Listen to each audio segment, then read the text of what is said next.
Hello. Welcome to Knits and Giggles. This is episode 25, finally recording. We're so excited. It's been so long. Hi, I'm Brandie. I'm Debbie. And we live in Alberta, Canada. It is November 11th today. We are recording for the first time in, I want to say 7 weeks. A long time. September 27th or 28th.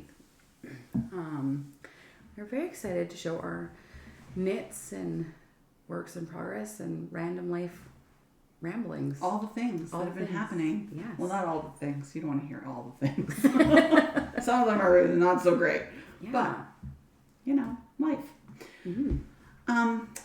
We were supposed to record the other day, Mm-hmm. and we had put that out on Instagram that we were going to, and then there was a snowstorm. And then our plans got thrown for a loop. So, my notes don't match what they were going to be the other day, so I had to quickly put it in. So today I'm wearing something totally different than I was wearing on Friday when we were supposed to record. Mm-hmm. This is the Scraptastic Cowl by Ambah, Obrian, and it's knit in DK weight. Ta-da! And there's Debbie going again with her little sloth covering. Well, you have to see it all. Yes, Ta-da! it's so beautiful.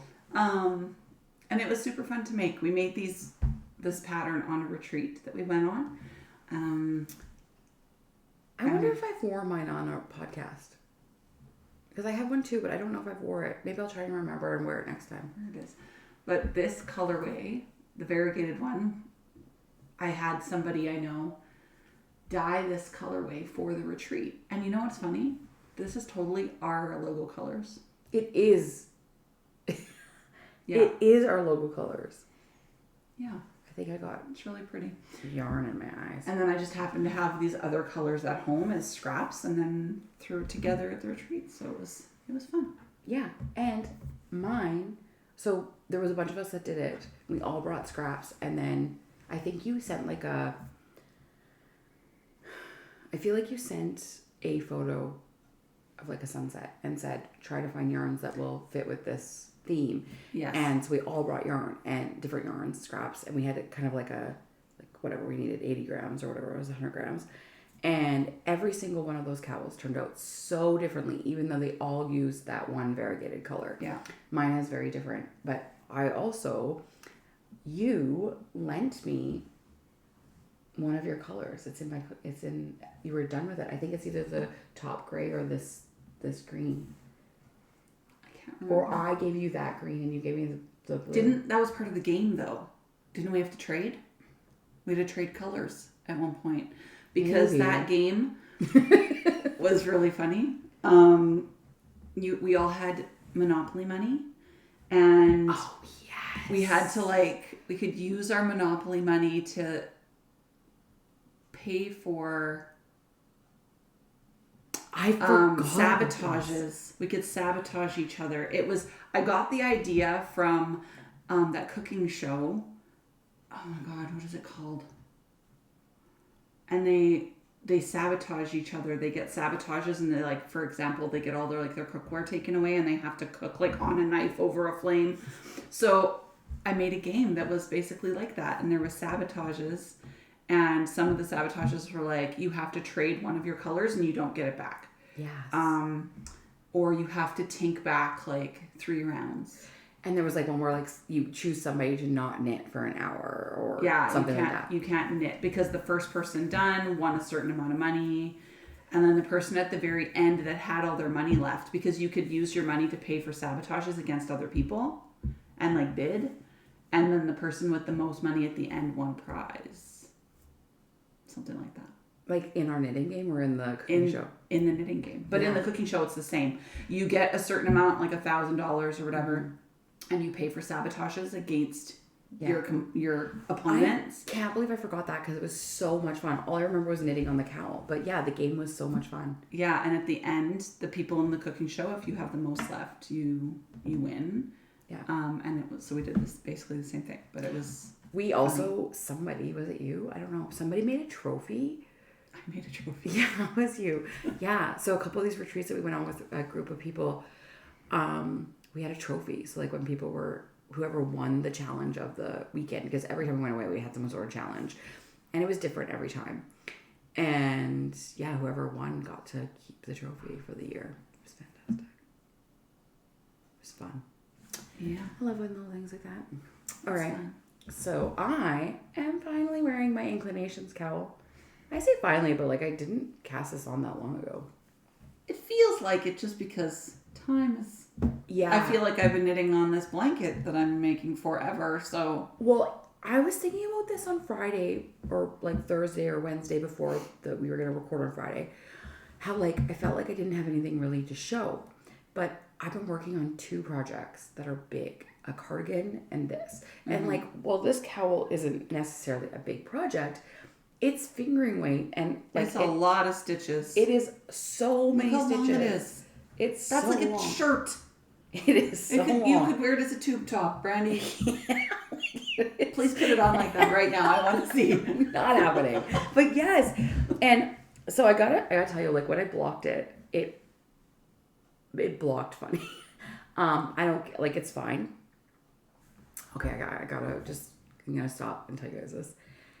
I have been watching a lot of Kirsten's podcast, Paper Knits. And Kirsten, if you're watching this, I'm not making fun of you. I think it's like, I actually think it's really funny. But because I've been watching a bunch of yours back to back, I noticed that you say, it's fine, whatever, it's fine. And when I was going to block this, and I realized that when I got it wet, this edge you can see is like super long. These are supposed to be kind of like similar lengths, but my bind off edge for some reason, and I think what happened was that I started knitting looser towards the end of my cowl, and like my gauge changed. And so you can't really tell now that it seamed, but when it was on the blocking mats, as soon as I laid it down, I'm like, oh my gosh, the bind off edge is like several inches longer than the other edge. And I couldn't pull it because the stitches were like, you could see where the stitches were pulling on the other side, like stretching. And so I was like, okay, I'm just going to leave this. And I said to myself, whatever, it's fine. And then I started juggling because I was like, I sound like Kirsten, whatever, it's fine. So this was longer because this is what's supposed to match, right? Well, that is what's supposed to match. But when you block it, like, you can see how this is kind of like, it looks shorter. Oh. So when you block it, it's supposed to look like a giant kind of like triangle like this. And then it goes straight. So like, oh, I thought it was supposed to be like that because it's supposed not to be that much. more asymmetrical. I don't think that much. I don't think so. Oh. In her picture of the blocking mat is like, it's identical. So you see what we're looking at. Yeah, it's hard to tell. Let's see. So like this is the cast off edge, and you can see how it kind of looks. It doesn't, well, now that it seemed, you can't tell, but it is longer. Like you can see how this is like higher. So it should be like right there. Interesting. Yeah. I thought that was the way it's supposed to be. I don't think so. And I could be wrong, but her diagram was very specific looking. And I've made this before with a different yarn, and it looked like her diagram. But this yarn is much stretchier than the yarn that I used last time because the last time had cotton in it. So, yes, I think my gauge changed. And I think I was knitting a little bit looser and it was a little bit longer, but that's okay. But could you imagine, this is supposed to be DK weight. I did the last one in DK weight, and it's still massive. Bandana top.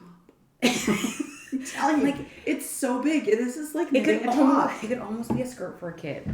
Like, it's crazy. Yeah. So, it's really nice though. I love how the colors came out. And the one piece, if you've been around and I've been knitting on this one piece that's kind of red, I didn't like it. It's where I cast it on.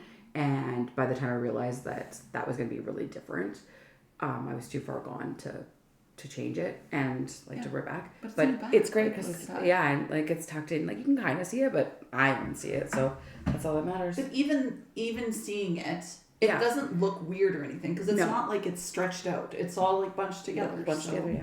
It's great. I really like it. I'm keeping it. It's beautiful. I would knit this pattern over and over and over again, which is saying something because until recently, I didn't think I was that kind of person. Like, I didn't think that was my thing. I would just, like, knit something new every time. But I've knit this twice, and I've knit the hipster top twice, and both of those patterns I would knit again.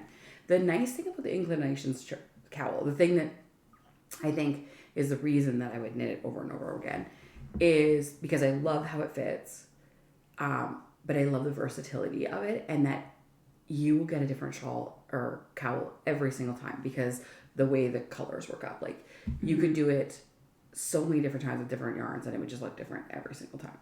Well, that's like this. I've knit this multiple times. I've knit it as gifts because you can just use scraps and make it however you want. And even though, like, there are stripes that are thinner, you can do it however you want to do it. Mm-hmm. Like, you can make...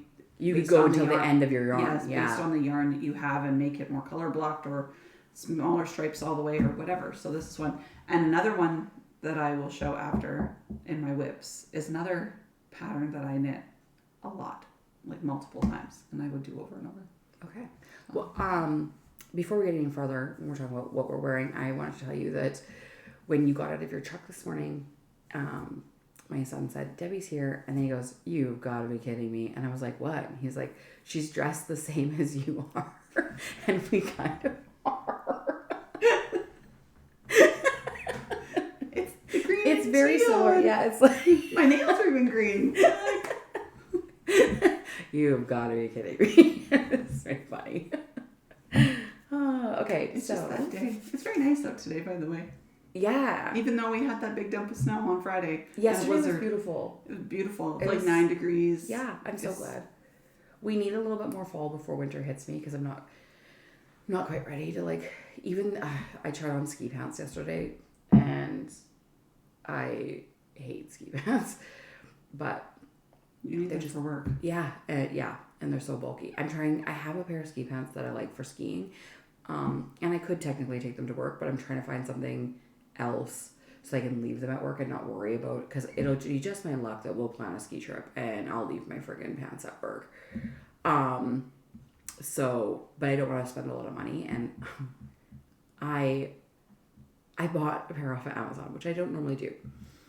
But I bought this pair off of Amazon because I thought that they'd be thinner. And I've been looking at the thrift store. To be fair, I've been looking at the thrift store for months and months and months. And either one of two things. I can't find my size, or what's in my size is really bad shape. Or they're $50 for used ski pants that, like, I just can't justify paying $50 for used ski pants that aren't in mint condition. Yeah. When I can go to Costco and buy brand new ski pants for that. So anyways, I bought this pair of pants I thought was going to work, but I listened to Amazon's recommended sizing or something like that. I don't know. And I read the size chart and I thought, yeah, I got these will work. But in my head, I'm like, I'm never a size medium in ski pants. But no, I'm going to do, maybe they're unisex is what I justified. No, can't even put them over my hips. Like, they are not unisex and they are, like, not big enough. So I'm like, oh, so yeah. So I'm just on the back of it. I'm going to go shopping for real. Or just take my ski pants and from home. But the ones from home, they are like skiing pants. So they're heavy duty, I guess. Like and I don't think I need those at work. So yeah. Life problems. Yeah. Okay. Whips. Mm-hmm. Well, the never-ending blanket. Oh man, I was really hoping you'd be finished that. No, and I'll tell you why I'm not. Because it takes forever. Remember when you cast that out in August? And I was like, we've done it 2 weeks. It's going to take forever. Look at all the ends. Oh my gosh. This whole thing just annoys me at this point. You need to learn the weekend, Stephen. I started doing that in a couple spots up here. But then I forget. And then I'm like, oh shoot, I just changed color and I didn't do the thing. But I basically am like at the halfway point. Halfway? Yes. Because this is the center, this one green. So now I have to do this chunk and then this end. So I'm just past the halfway point. Oh my gosh, it's long. I don't think you should make it that long. I don't know what to do now because I'm out of this fucking green. Sorry.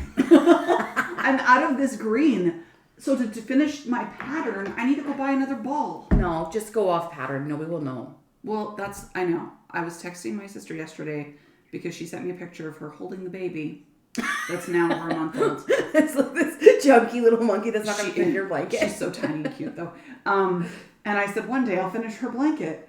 And she's like, yeah, you're going to be knitting like an adult blanket by the time you're done. I'm like, no. And I'm like, I would be done, except I'm out of this green. And she goes, Carmen won't know. And I'm like, but I know. So I don't know. I'm struggling with I think you can go off pattern. It won't even be a pattern. It's fine. You Really? Like, what do I do now, though? What do you have left? Well, I have lots of the light green, and I have this much of the...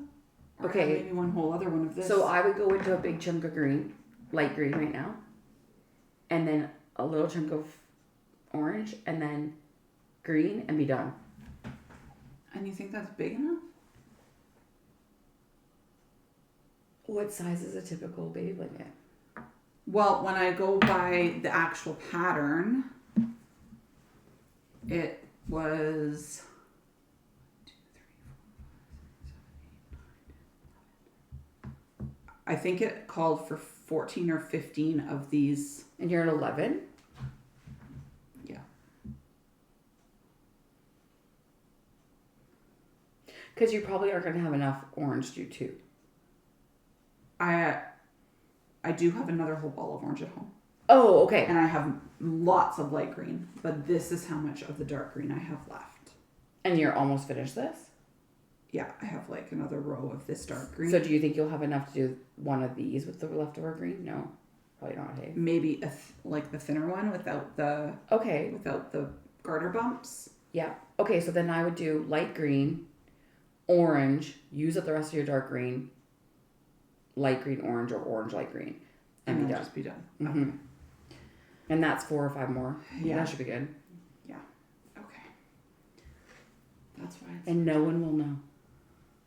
No. I'll know. And by then, I'll forget. I'll forget. You're gonna see it and you're gonna be like, "Oh, that's so beautiful! I'm so glad I made that for you." Yeah. In 5 years, when she's hauling it around with her dolly. Yeah. So that is that's your blanket, and that's called the Bounce Blanket by Tincan Knits. So I started a new whip, which you've seen. Okay. So when we were going to our dinner on Friday, I finished this. It was on blocking mats.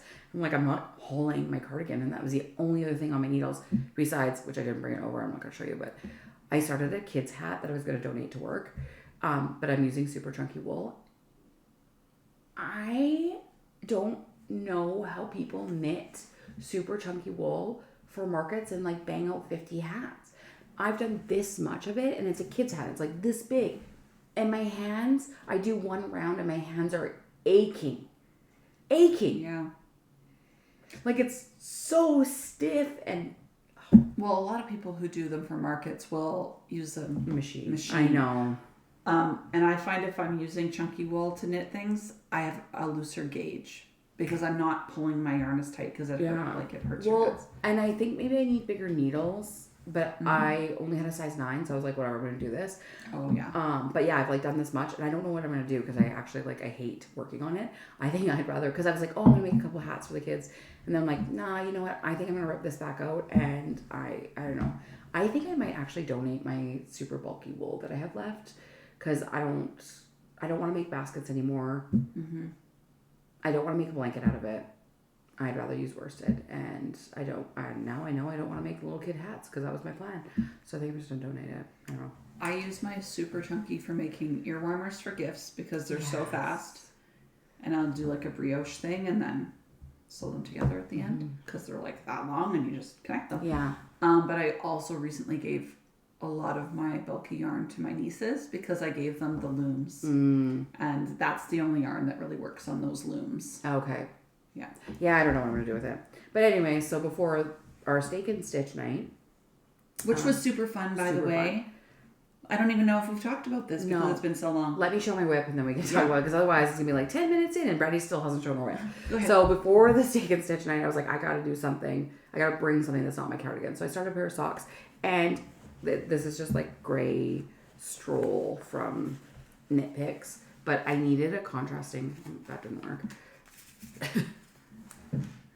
Stroll from Knit Picks that I bought when I first started knitting, actually. I was gonna make my first set of socks with that, but this is Bull Baron, and it's self-striping, and it's like greens and grays and browns. I like that colorway. Yeah, I bought it for Jeff, and so I'm gonna make him a pair of socks. But this has been wound for a really long time. I was gonna make him socks, and then I haven't made socks since May. It's just so weird. I usually have socks on my needles all the time, like at least one pair. But yeah, so I started my little sock. I didn't get very much done, but it feels weird to be making a sock, actually, like weird and good. Not like weird bad. But yeah, so steak and stitches. We We co-host a knit night, a community knit night. And one day, some of the ladies were talking about this local town to us that Debbie's been to and I've been to. But Debbie went last year, and it's called Bruce, Alberta. And at the hotel, they do steak nights and steak and shrimp nights, and I think they have the occasional burger night. Yeah, in the summer, I think. Yeah, but it's like, it's very well known in Alberta and in our area. And so I don't even remember, but like we started talking about it, and then someone in the group was like, oh my gosh, I followed them on social media and they just announced this other thing or whatever. So then we were all talking about it, and then I went to the bathroom and I came out of the bathroom and they were like, everybody had their phones out and they're like, does October 24th work for Steak and Stitches? And I was like, we're going for steak. But anyways, we ended up going over in November, and it was so fun. So fun.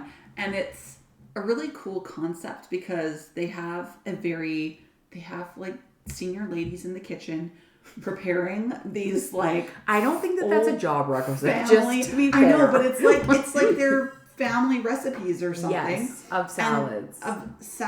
And like the sides are like boiled potatoes and like a dill sauce and baked beans and like beans, mushrooms, garlic bread, mushrooms, onions, and all these things. So they have the buffet, and you get there and you order your steak, and that's it. And you order the size, which funny story. This one's for you, Lori. You order your size of steak and how you want it done. Let me just say that. And then you go up and you get your salads at the salad bar, and then they bring you your steak when it's finished on a platter plate, and then you go up and get your hot sides to go with your steak. And you don't get any other meat options. They only do the steak unless it's like steak and shrimp or steak and ribs. And you can't order. So the very first time I went there, I didn't eat steak. I was like 18, maybe 19. And my husband grew up like Bruce was close to them, and that was kind of like their fancy place. Lots of people did their Christmas parties there. And so he was working for a company and they had a Christmas party there. And I went, and I, at the time, was barely eating meat. I went through a vegetarian phase, and I was barely eating meat, and I definitely thought that I didn't like steak because my mom cooked it like until it was leather.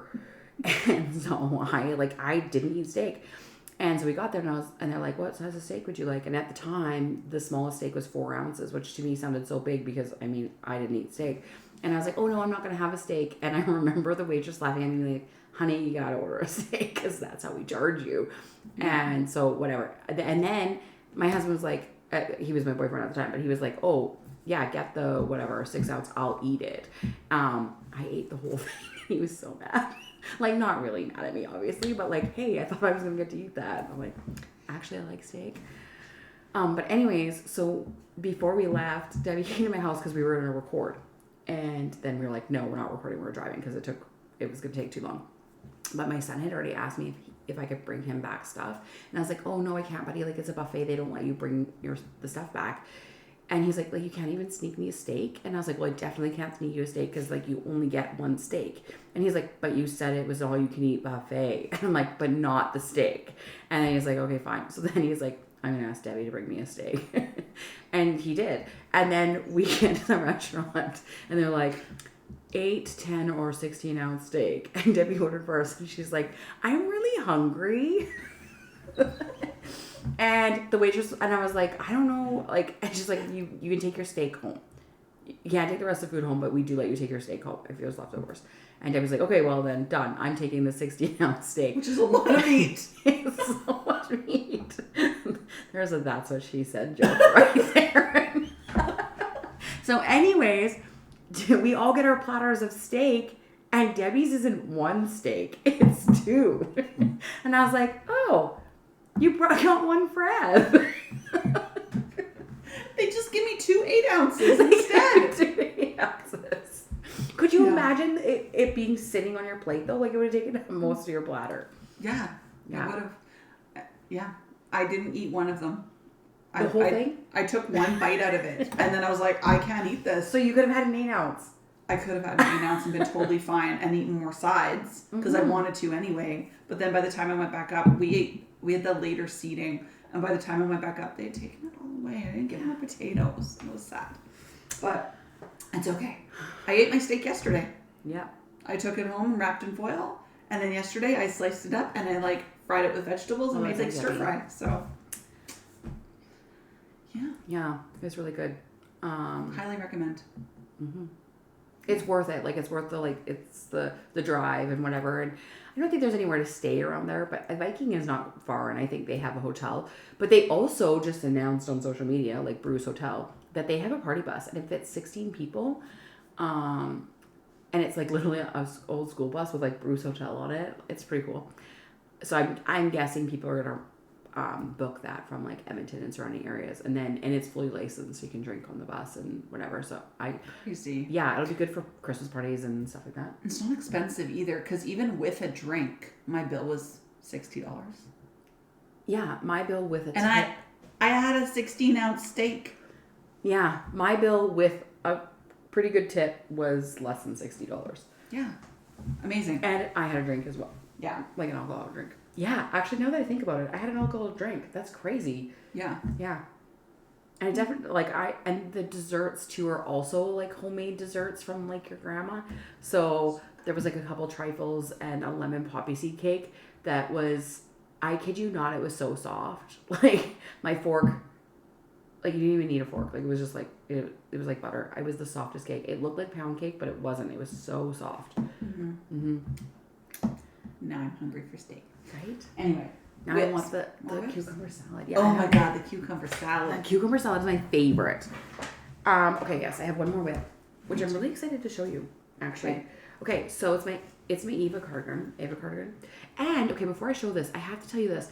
I love knit night so much because random things happen that are great. And a couple weeks ago at knit night, I was sitting there knitting on my Eva cardigan, and I was talking to a friend of mine about it, and I was explaining that I think I'm going to run out of yarn because I knew that I had going in that I might run out of yarn, and I was trying to think about what I wanted to do with that, and we were having a little chat, and then somebody from across the table was like, "What cardigan is that?" And I was like, "It's the Eva cardigan by Petite Knits," and she's like, "No way.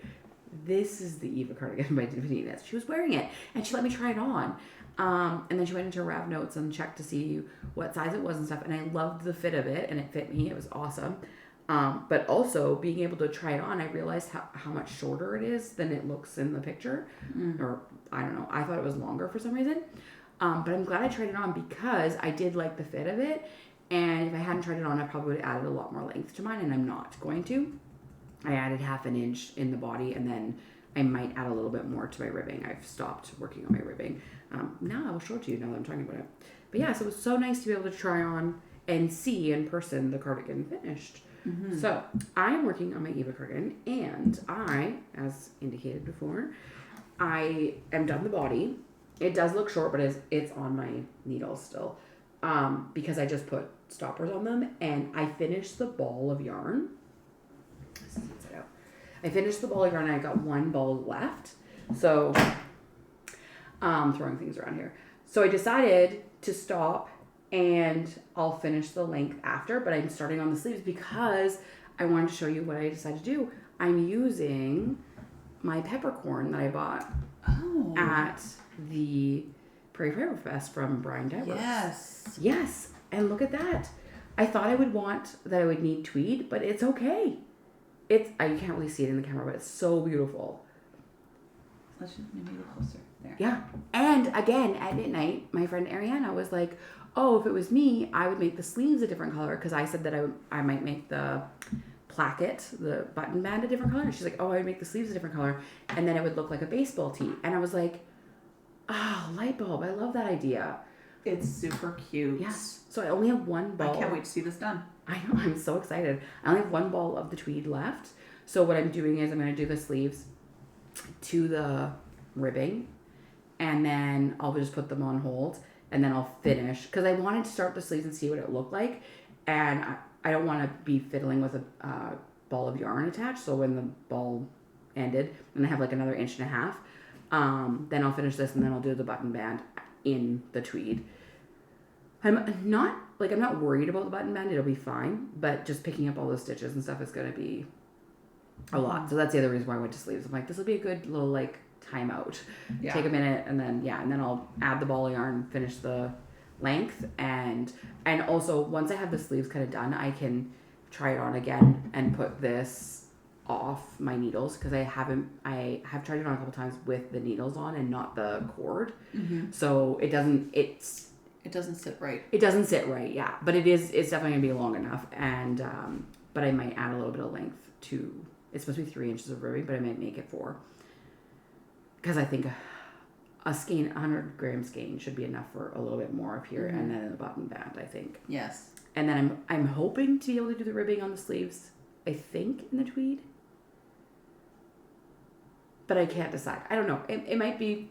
Once I get it there, maybe I'll just do it in the brown. I don't know. It's going to be a decision I make on the fly. And then maybe, I've never done this before, but there's no pockets on this thing, and I might want a pocket, at least one pocket. So I don't know how that works, but like, why can't I do a pocket afterwards? Like, it would be just like a square. It's an applied pocket, and so. Yeah, you could do a square one, or you could do one like Kirsten did. I know, I just seen that. Yeah, the slanted. Yeah. Kind of, yes. Do that. So, depending on what I have left for yarn, I might do a brown. I will definitely have lots of peppercorn left because I have 3 skeins of it. But yeah, I could do a brown pocket with the brown sleeves. I don't know. We'll see. Yeah. If I do a pocket, I would also, I don't know. I was just thinking like maybe even a cute little button to match. I don't know. We'll see. I don't know. But yeah, so I'm so excited because for the longest time, this project felt like it was not going anywhere. Like, I felt like I was just knitting and knitting and knitting and knitting and knitting and not getting anywhere. And then, so funny, I actually was like, I'm going to stop and I'm going to measure it. And it was supposed to be 17 and a half inches from the top. And I'm like, looking at it, it looked like 6 inches. I kid you not. And then I measured it and it was 13. And I was like, I can do 4 more inches. Yeah.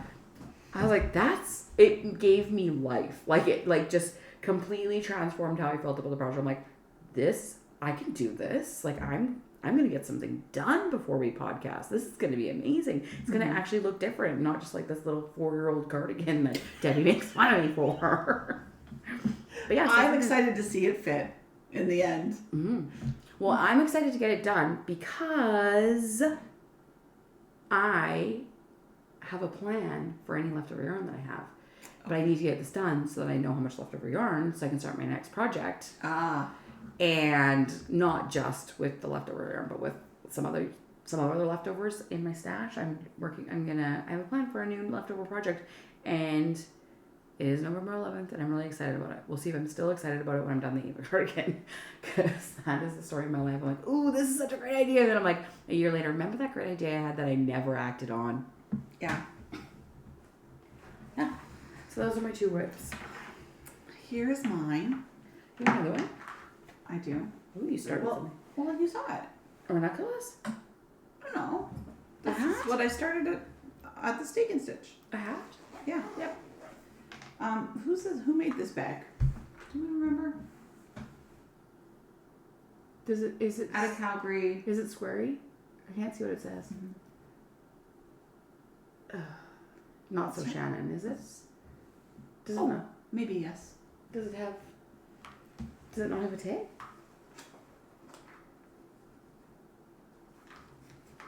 No. I think it is maybe so Shannon. She always does markets at Butterdome and stuff, right? I think. I don't know. Lots of markets. Her son, Kai? Yeah, it was her. It's So Shannon, yeah. Yeah, so Shannon made this bag for me. It's cute. It's like got the wire frame at the top. It opens up. Good for one-skein things. But I am making a hat out of wool baron. So just like Brandie's sock yarn, but this is DK hat striping. So the math on this stripe she made to match a hat instead of socks, right? So you can imagine if this were used in socks, that the stripes would be super wide. So this was made so that it's for hats, which I super think is fun. Ta-da. It looks like your cowl to me. Huh. Which hat is it? This is the Myra Hat. So this is the one that I could knit over and over. And the pattern is Knox Mountain. So when I started knitting, I don't know, 2017 or so, Knox Mountain patterns were like my go-to patterns. I loved them. Have you knit Knox Mountain patterns? I really feel like I haven't even heard of them. Really? They're out of BC. Okay. And all their patterns are like named after things in the area, I think. Oh, that's cool. I like that. Kelowna maybe area. But yeah, so this is the Myra Hat, and there's a Myra Cowl, and it's got like this kind of crisscrossy pattern. And I did this with the stripe because I felt like it would keep me engaged rather than just like, I know stripes are generally engaging because the color change kind of keeps you wanting more, but I like the variety of a pattern, like actual stitch definition. Stitch definition, yeah, with different repeats. Yeah. Yeah.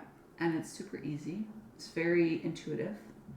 So I'm almost done it actually. I don't have that much more to go. Nice. Yeah. I really like the colors. Me too. I don't know if it will be for me or for someone else. I'm trying to think if I have that in sock yarn. I think you do. I think I do too. Yeah, I don't have it in sock yarn. I have so many others of hers in sock yarn. I'm 99% sure I have that in sock yarn. And in fact, I think I've taken a picture of it and you were like, I have that in hat yarn. As a hat. Yeah. I don't have the ball band because I wound this like a year ago and it was going to be something and then I never did cast it on. Those colors look really good on you. So maybe I will keep it. We shall I see. like it. And I have a million pom-poms at home so I could put a pom-pom on it. I have a drawer full. But yeah, so fun. So you found a hat pattern that inspired you. The other day we were texting and I said that I'm trying to find a hat pattern that inspires me to knit a hat. This isn't a whip, but I'm going to show it anyway. I was trying to find a hat pattern that inspired me. And then I went downstairs to find yarn for said hat pattern. So I thought maybe finding yarn would inspire me to find a hat pattern. And you guys, you know what I found in my stash? No. What did you find? Yarn and a hat pattern. Oh. Because I won this kit last year from the Grocery Girls Christmas giveaway. Yes. And this is the Church Mouse Yarns double quick marled beanie. So it came with the pattern tucked inside. And I don't know if that's a free pattern, so I'm not going to show that off. And then like everything that you need to know to knit the hat is in here. And the yarn as well, which is the Rowan Kid Classic, made with lamb wool and kid mohair. And you hold them, it's 250-gram skeins, but you hold them together to marl them. And so I was like, well, I feel like this is a sign. Knit the damn hat. Make the hat. But then I didn't have the needles that I needed. Oh, that's why you needed the needles. Yeah, but Debbie did. Debbie she lent me her needles, you guys. This is like, she's like, here, have some needles. So knit your hat. I'm like, thank you. So I will be able to knit my hats. We're skipping ahead, but what have we been up to? How about future? What are we going to do? Next weekend, we are going This coming weekend, yeah, sorry. Yeah. It's Tuesday today. Yeah, sorry. We usually do this on the weekends. So I think it's Sunday. We are going to Stony Plain, Alberta area, to like a heritage house where Joe's Yarn Garden, another local yarn store, is hosting a all-day knitting event that's like it's tea and lunch, I guess. Yeah, Stitches in the Country. Stitches in the Country. Thank you. I couldn't remember what it was called. So the tickets went on sale a couple of weeks ago, and they're sold out. And they do it Saturday and Sunday. You only go one day. But we got Sunday tickets, and the Sunday tickets, they lasted a little bit longer than the Saturday tickets, but they were sold pretty quickly. And yeah, you go at like 9:30 in the morning, I want to say, and you arrive and you get a little snack. Yeah.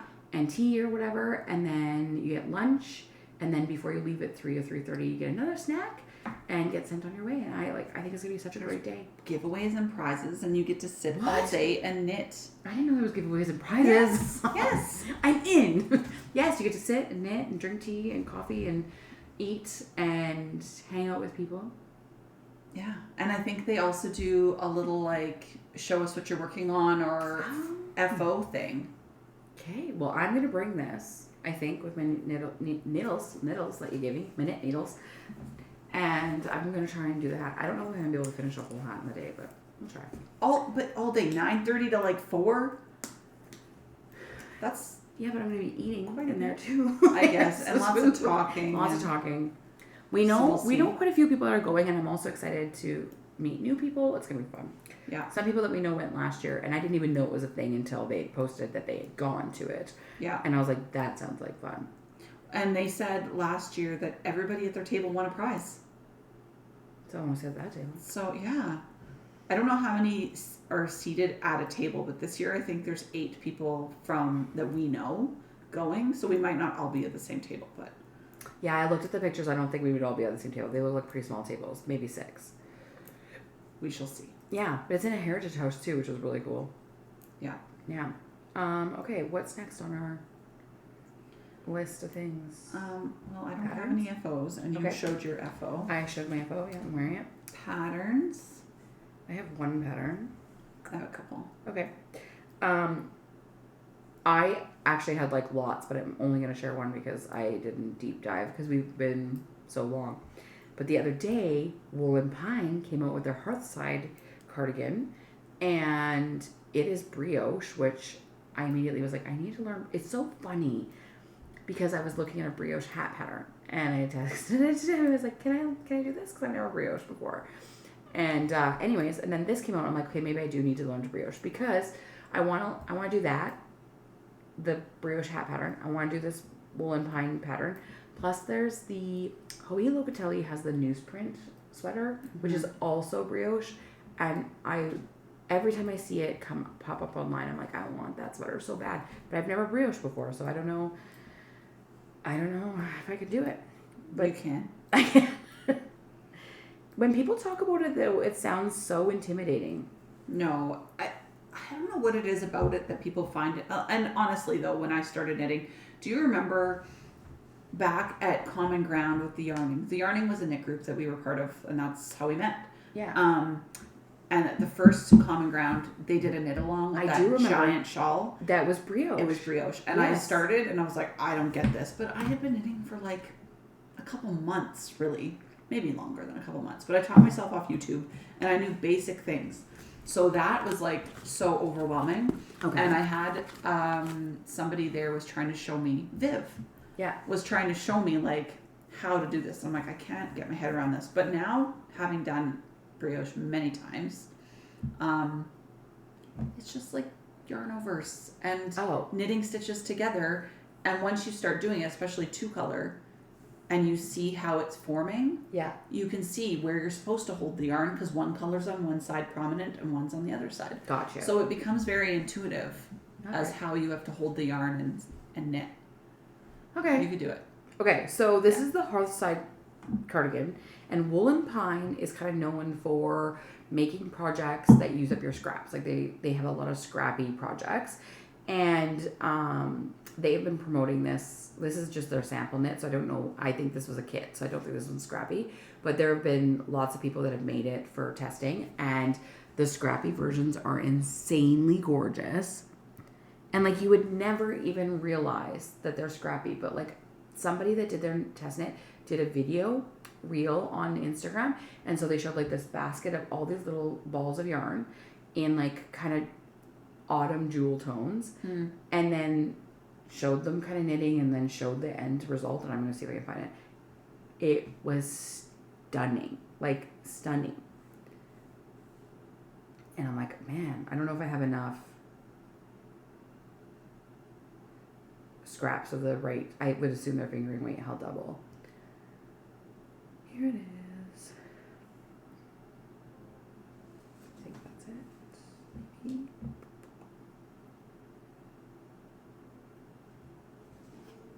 Yeah. See? It's beautiful.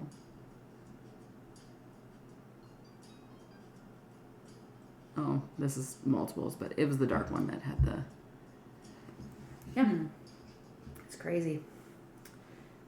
And the nice thing about Wool and Pine is that because they do focus on like scrappy projects, if you look at their Ravelry and Instagram and stuff, they have lots of tutorials. So I'm assuming when you purchase one of their patterns, or maybe you don't even have to purchase one of their patterns, but they have like YouTube tutorials on how to pick your yarns and color guides so that your finished project looks good and stuff like that. So well, that's amazing, because I think that's a lot. Like, that process causes people to freeze. Yes. Like, to get stuck on like, is this going to look good? Will these colors look good? Especially when you're picking complementary colors, coordinating, contrasting, whatever. If it's not just one color, like some people are like, I don't know, I can't imagine what this will be like. Well, and I think that's why a lot of people buy.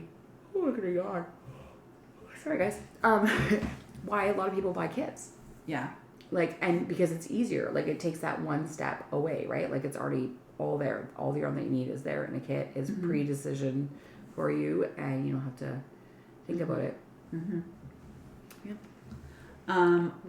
One of the patterns is the Nexus headband and brim beanie. So it comes with a headband and hat pattern. I'm gonna pull it up on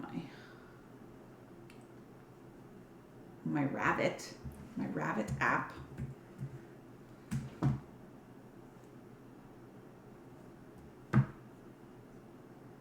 Ta-da. Oh, I haven't seen this, but I like it. Load. Yeah, why is it all fuzzy? There we go. There we go. That's knit? Yeah. Oh my gosh, the puff stitches look like they are crocheted. So that's the Nexus brim beanie, and then the headband is just without the beanie part. But the stitch looks really cool, and you can use various weights of yarn for this. So I think it is written for Aran worsted, light, chunky, light, super chunky, like. Oh wow, I love a good versatile pattern. Yeah, pretty versatile. Yeah, it looks fairly easy. But famous last words. Yeah, right. It looks easy, so I don't know. But yeah, the Nexus headband and brim beanie, and it's $6.50 pounds. That headband is beautiful. I know, I love their color choices.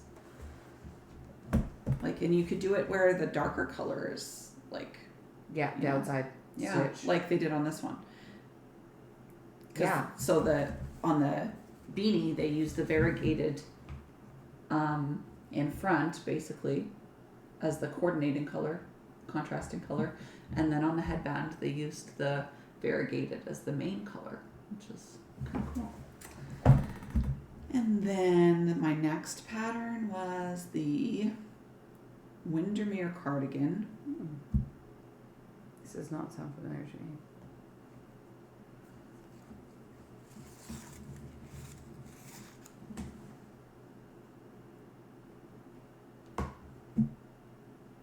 Oh, neat. Who's this one? Cheryl Mokhtari is the designer. I love the look of half fisherman's rig. Yes. Fake brioche, basically. Mm-hmm. Yeah. Yeah. So she has the pullover as well, and so this one's the cardigan version. But it looks so cozy, like throw it on, I think I need to make a cardigan in like a ivory like that. I'm so drawn to it, but that I would stain it in 3.5 seconds flat. But like, just look how it's all buttoned up. It just looks so cozy. Like it's just baggy, like very sweatshirt. Something you'd wear around the fire, like not a outside fire, obviously. Yeah, I'd wear it at home watching Gilmore Girls. Very specific image there. Drinking a cup of hot chocolate. Or a mocha. I have an espresso, so I buy the pods. But I've been making my coffee with hot chocolate powder in the bottom. Oh yeah, I've seen this. Instead of People do this, yeah. Instead of just using creamer or whatever, so I make a mocha instead. Yeah. And it's very sweet. Yeah. Because the hot chocolate powder, like I use a carnation packet and dump it in, and it's like, wow, that's a lot of sugar. But yeah, this is a worsted weight sweater. It looks heavier. Because of the half fisherman's rib, I'm guessing, yeah. It looks so much more bulky than that. But I can imagine this would be very cozy. And then my other pattern is the Jersey Pixel sweater. It's crochet. And the pattern is by Laura Carmona. So I have to visit her Instagram because it's not on Ravelry. Oh, interesting. I looked it up and I'm like, that's rare. I don't see this. So I have to go and look in I saved it.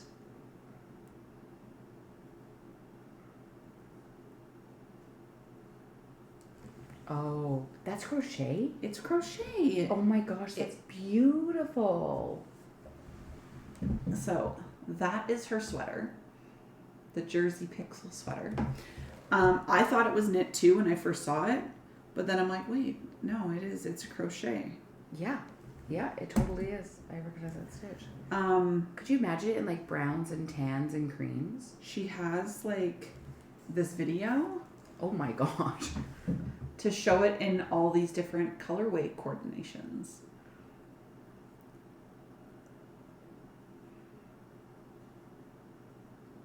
Like, I like this blue and yellow. It's fun.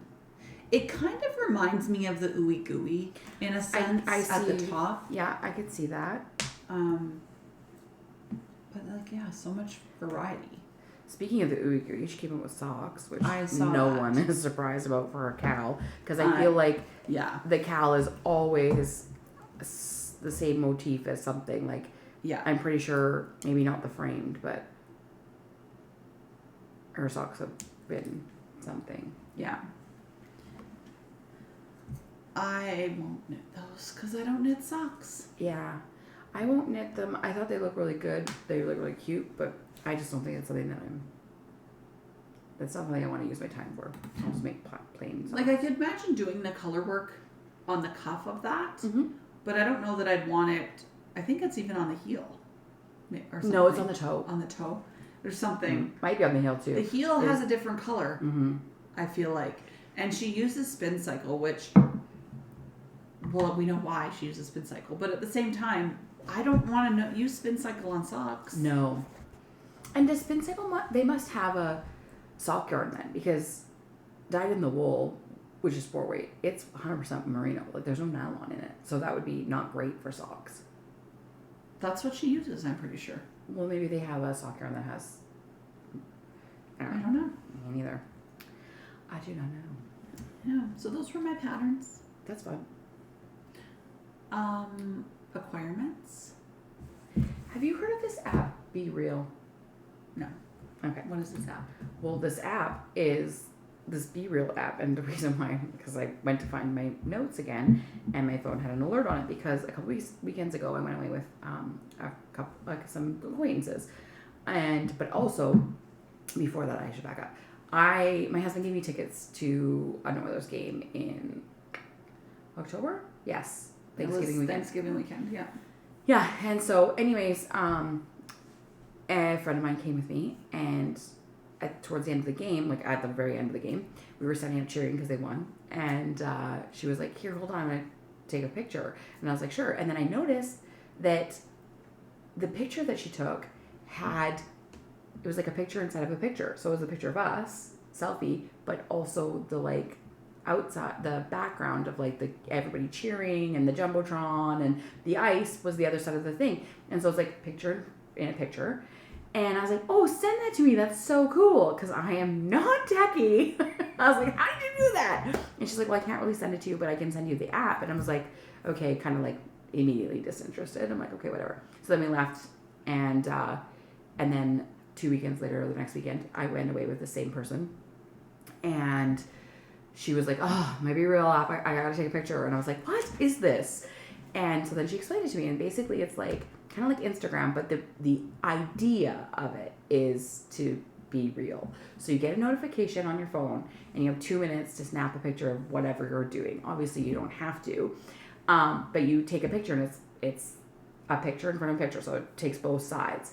And then you post it, and then the idea is that like you you invite your friends. I'm only friends with her on the app right now, so I only see hers and she sees mine and other people's and whatever.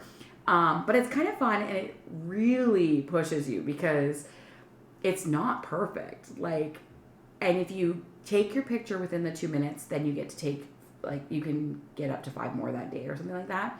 But if you don't take your picture, then you kind of get penalized, and like every time you don't take your picture, it's like less ones that you get to share. And also, if you don't take a B-reel, they won't show you anybody else's B-reel. So, like, because I don't do it all the time, because I'm often at work when the notification comes through, and I'm not, I would never, but,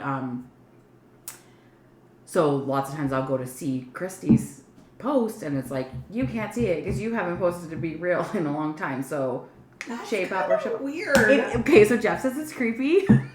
They're, like, controlling your time. But the idea of it behind it, like, I was like, that's so creepy that they know what they're doing in that moment. But the idea is that you're not creating this, like, perfect photo. So, like, one day I got an alert, and like I said, I don't really do it because you know me, I'm like, whatever.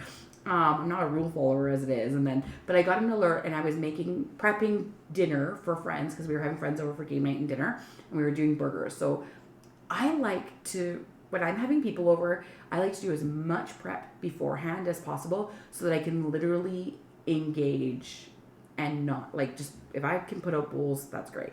So I was cutting lettuce and tomatoes and pickles and all that so that the burger stuff was ready to go, and I could just, like, pull it out of the fridge. Mm-hmm. And so all that was on my counter, and the B-reel app went off, so I took a picture of me and, like, all my stuff out on the counter, and yeah, and it was like, okay, yeah, like, this is what I'm doing right in this moment.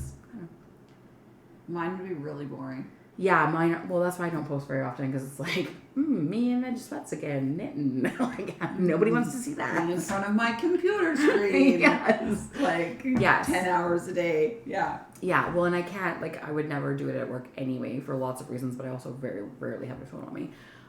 But, like, I'll get a notification. And that's the other thing, too. I do not allow notifications on any apps on my phone. Like, I don't have notifications for Instagram or Facebook or any of those things. The only notifications I have are WhatsApp, which is you texting me, and why do we use WhatsApp? I don't know, but I'm glad we do for 2 reasons. One, you can search in WhatsApp. True. So there have been times where I'm like, Brandie, what time did we say we were going to record? And then I'll be like, recording podcast or something like that, and it'll, like, bring up the 11 messages with that in there. And then I get, oh, there it is, or whatever. I wish that iMessages had that. Because I don't know. No, I don't use this feature apparently. Oh, I just go back. No, search a keyword. Okay. Like, when you first sent me your address, it's like my address is, so I put address, and there's like 5 things where you said address. So, like, I know where you live now, but the second time I had to go to your house, I was like, ooh, I better remind myself. And so I just put address, and there it was. I'm like, yeah, it's so easy. Because otherwise I would have had to scroll like 6 months of messages. True. Yeah. There's lots of times I wish that iMessage had it, because when Jeff and I text, my husband's away at work, we text a lot. And so I'll be like, oh no, I can't remember what he said. And then I'm like, you know, just at the beginning of the day, but I'm like scrolling back 1 million messages. Mm-hmm. Yeah. But anyways, yeah, my B-reel app just went off. So I was like, have you heard of this? It's probably not going to stick with me for very long. I suck at it, obviously. It just went off. You have to take a picture. Yeah, are you ready? Sure. All right, let's do it. Okay, yeah, look, post B-reel. You haven't posted one in a long time. Okay. So it's a selfie. Yeah, it's like essentially a selfie. Here, we look good.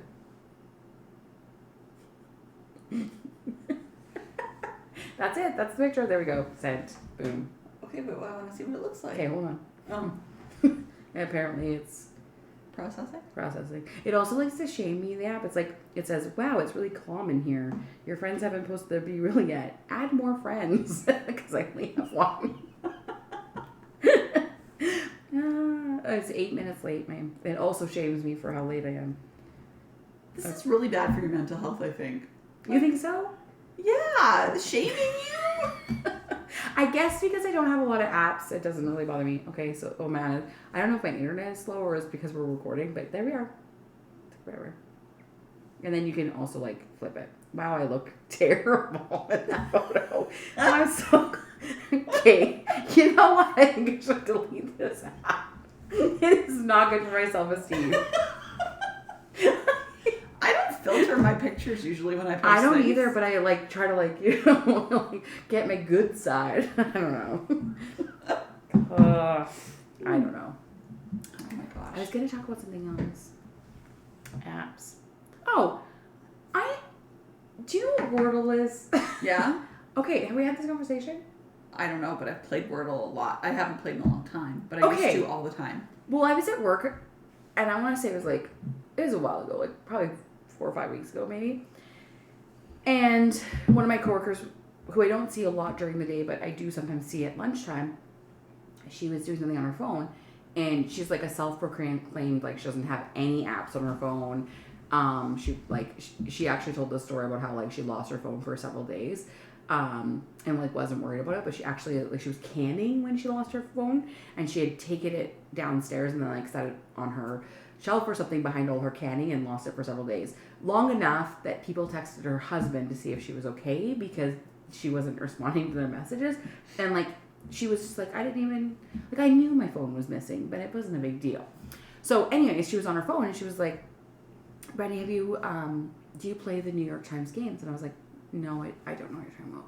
And she was like, oh, but like, you know Wordle. And there was like other people in the kitchen, and I was like, no, I don't know what Wordle is. And someone stopped and was like, Janie, this is a first. Someone that knows less about something like techie and on your phone than you do. And I'm like, sorry, like I would rather be knitting or reading if I'm going to do something. I don't really use my phone very much. But she's like, oh, I think you would really like it. And like, we don't know each other very well. Now I'm a Wordle addict. Are you? Yes, the whole New York Times games, all the word ones. I don't play Sudoku, but Wordle, Connections, Strands, and the B one. So Wordle came out during COVID. Ah. And it was purchased by New York Times. The developer sold it. Okay. Because it was a thing, and every day is a different puzzle, right? Mm-hmm. And people were posting all over the internet, like, I got my Wordle in 2 tries, and I did this, and blah, blah, blah. And it shows you your streak, right? Yes. It's like you did it this many days in a row. Yeah. Yeah, it was a thing during COVID. And then New York Times bought it. So... Yeah, so now I play, not every day, but Jamie had said that like you can pay the $2.99 a month or whatever, and then like you can play the previous games, but I don't. So I only have the free version, which means that I can only play the day of. And the B one, the spelling bee one, I only like, I don't know if I'm really good at it, but I get to like every time I get to a certain point and it says good or super good or whatever, and then it stops me and I'd have to pay to keep going. Yeah. Which is fine. And I just don't do that. But that's, yeah. But anyways, Jamie is, I wish I would have brought it over here, but she's going down to part-time because of some family stuff. And we've kind of bonded over like the whole Wordle thing and whatever. And she left me a card because I don't work on Fridays, and Friday was her last full-time day. So she left me a card in the kitchen, and she made me a Wordle. Oh my gosh. Yeah, it's so cute. And then like, and she like, with my name in it, so she like added the IE because it's too many letters and whatever, and she's like, it might have took me 6 tries, but I got it. It was it's super cute. She put a lot of effort into it, but yeah. So that was what we're up to. Well, I'm playing Wordle now apparently. What else? Always what else late are we for me. up to? I think we should talk about In Stitches. Well, we'll have to show my requirements first because we missed that. You said, what are we up to? So I said, let's talk about In Stitches. And now you're like, we need to show our requirements. Fine, show your requirements. Oh, I have requirements too. Yes. And that was part of what we were up to.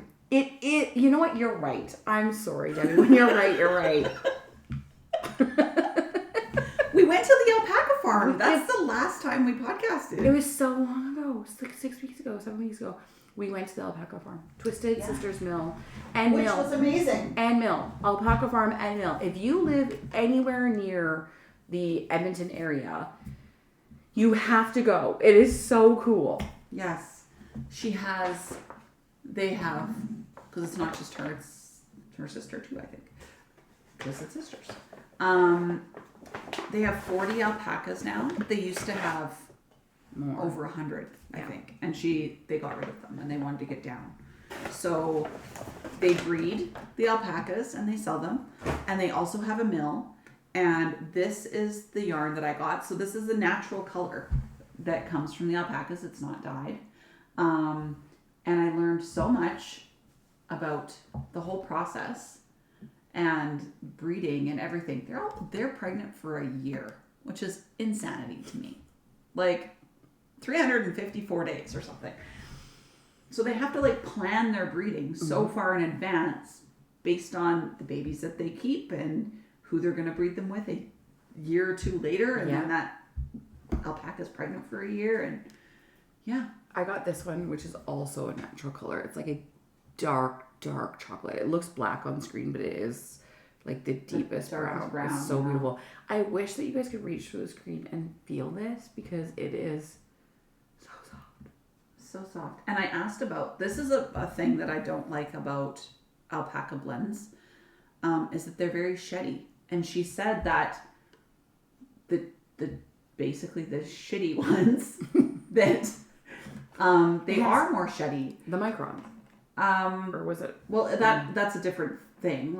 But it has to do with how it's processed and everything. So the ones that are done well shed less, which totally makes sense. And the micron thing, which I also didn't know. I thought the micron count in yarn had to do with how it's processed and spun. But it's not. It's about the animal itself and how it's bred. So they breed for that. Because they're breeding for the yarn, because that is what they're kind of like, it's their goal. So they analyze and then they breed for the microns. So Debbie had actually talked about this on our last podcast. It's so funny. Before we went to the alpacas, time before that, the August one. So it had been episode 23. If you haven't seen it and you want to go look, because she was talking about somebody who dyes yarn and had given some yarn to somebody to dye. Yes. And then that person replaced the yarn and the yarn wasn't the same because the microns were off. And we both thought that had to do with how it was processed, but it's actually the wool itself, like the fiber, the fiber. Yeah. It was really neat to learn that. Yeah. We also learned that you don't want to really make pets out of alpacas because if you make a pet out of alpaca, there is a phenomenon called, what is it, berserking? Something like that. So basically what happens is the alpaca perceives you, the human, as someone to mate with because you've become friendly with them, and then they try to mate you and they become aggressive. Very aggressive. So because when we went into the alpaca yard, a couple of the alpacas would come up to us, and so we were kind of having a conversation about that, like, well, some are friendlier more than others, and she's like, well, no, you don't really want to be friends with them because they'll go berserk and then they'll try to mount you. So that was great. Things I didn't know. Yeah, it was a really enlightening day and just like so interesting and fun. We were there for a couple hours. Yeah. Well, because we got to see, we got to walk through the alpacas and, like, kind of mingle and just see what their behavior is like, which also I sent a picture or a video to my husband and he was like, they're like teenagers. And I'm like, they are like teenagers. And they're like, they're so joyful and playful and cute and they have little floppy hair. Mm-hmm. And there was one that looked like a giraffe. Yeah. And so like getting to see all the different colors because they have quite a few different colors. And then we get to walk through the mill as well. So if you do a tour, if you're interested, reach out because I do tours all the time. And you get to walk through the mill. So she walks through all the machines that she has in the mill and all those processes and what that looks like. And like the machines alone just fascinate me. Mm-hmm. Like somebody has put this very complicated machine together to do all these steps like that, people thousands of years ago did by hand. Mm-hmm. It's so cool to see them. What happens and all the steps that need to happen before your yarn is yarn. Before your is it still called wool? Yeah, it's I don't know. I guess your fiber till your fiber turns into wool. Yeah. Turns into yarn. Yeah, and then they have a small little shop in the front of their mill where you can shop for yarn or finished objects. So they have like toques and stuff already made. that she also makes. Yeah. She makes and sells these things. I think she said she uses a knitting machine. Yeah, to do like the toques and stuff. Yeah. But she has slippers and different things.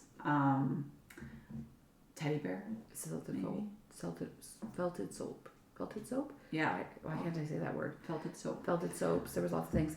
And if you go, like, I'm like pushing this, but people from the States are like, we're never going. But anyways, if you do go, the tour is like $10, but if you buy something from the shop, the tour fee is waived. So, yeah. So you can go for free. You have to have a minimum of for free. For free. I have another skate here. This was my $10 donation.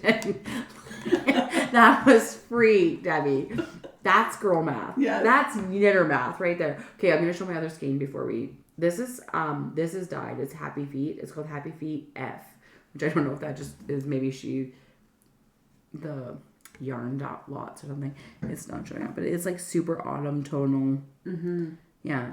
So I said to Debbie, I'm like, because there was only 2 of these, and I was just gonna make a sweater with this, but I really like this color, and I'm like, can I make something with 3 skeins? And she was like, yes, you can. So I don't know what I'm gonna make it, but figure it out. I also noticed, and like again, like this is hard to convey on a video, but when you're holding alpaca in your hand versus, I don't have any, but like holding a skein of wool, it's just such a different, like, this is so plump feeling, like smooshy, and it almost feels cold to the touch. Whereas wool, interesting, is like, it kind of radiates heat when you're holding the wool. Like, does that make sense? Yeah. Am I sounding kooky? No, I agree. Yeah, like holding this, it feels cool. It almost feels like it got wet, and that it isn't fully. Yeah, it's cool. It's so interesting. Fiber is so interesting to me.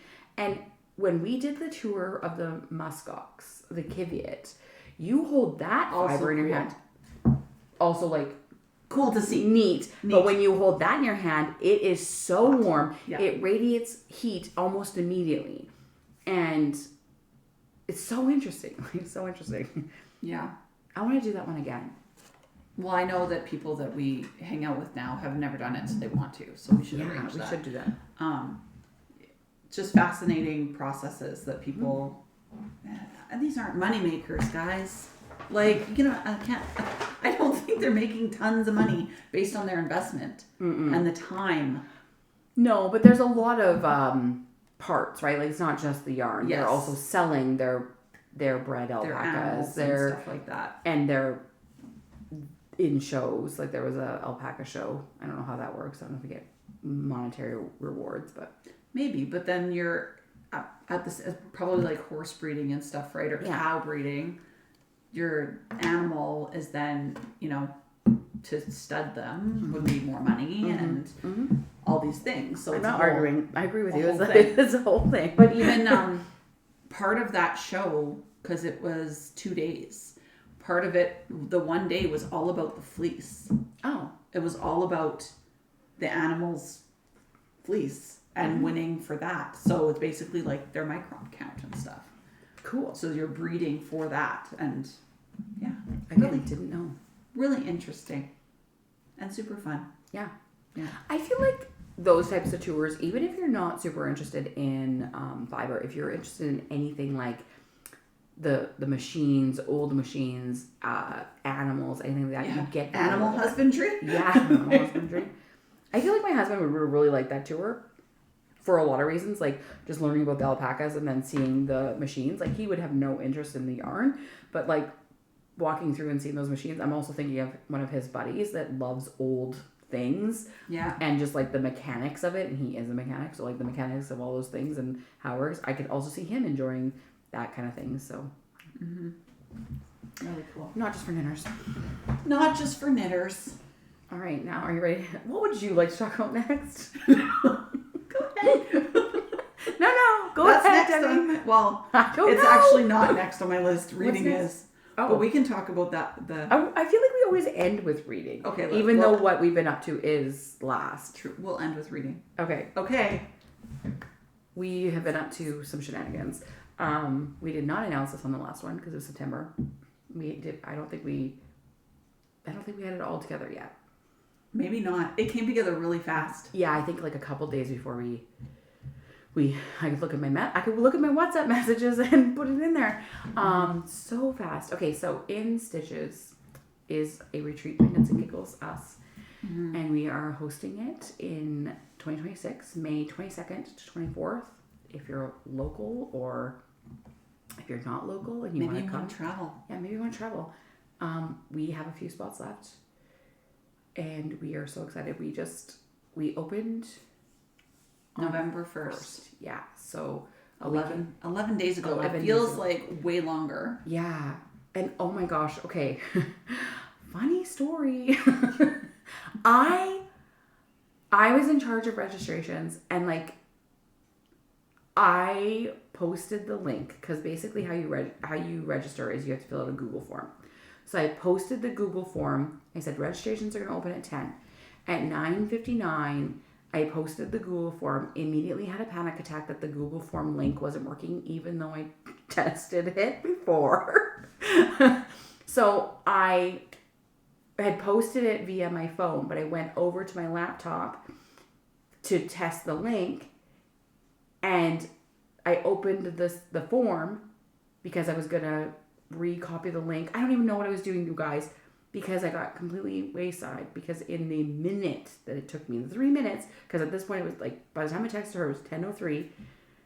5 people had filled out the form. Yeah.